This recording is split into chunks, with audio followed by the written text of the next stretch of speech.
Welcome to Brain Vision. For this problem, we have a circular region sitting in the xy plane. In this setting, we have a uniform magnetic B field of 0.23 Tesla. And the different parts, we're going to be asked to find the flux at different angles of this B field. So let's recall that the magnetic flux in this uniform setting is given by the perpendicular component of our B field multiplied by our area. This is also BA cosine phi, where that phi is the angle between our B field and the perpendicular of our area. I'll draw that perpendicular with this little red vector. And since we have a circular region, we can write that area as pi r squared. All right, so for the first part, we're told that the B field is along the plus z direction. Now we'll draw that on here. And I'm just going to draw one vector, but since this is a uniform magnetic field, you can think about that area being everywhere in space.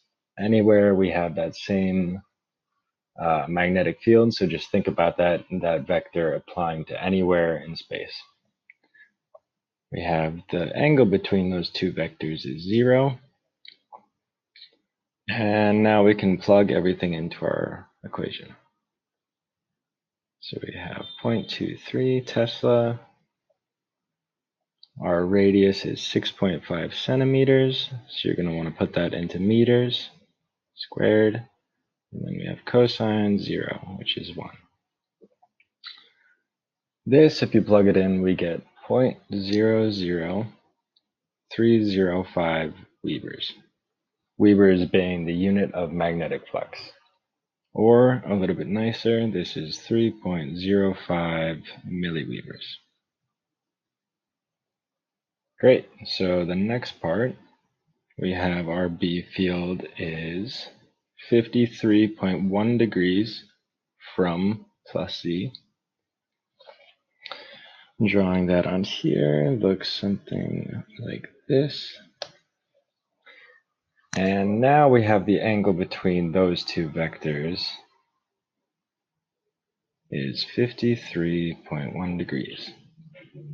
So plugging this in, we have 0.23 pi r squared, and now cosine of 53.1 degrees. Plugging this in, we get 0.00183 Webers, or 1.83 milliwebers. Lastly, we have our magnetic field pointed along the plus y direction. So that is along there. Now we see that the angle between those two vectors is 90 degrees. We know that 90 degrees has cosine 90 is 0. So we have no magnetic flux for this setting. And that makes sense. Flux, we can qualitatively think about the amount of stuff going through an area region. Here, all of those lines are pointing parallel to the face of that disk, the circular region. So we have no magnetic flux whatsoever. And this shows you if you have a uniform magnetic B field, really it just comes down to finding the angle between your B field and that perpendicular of the area, provided your area is flat throughout.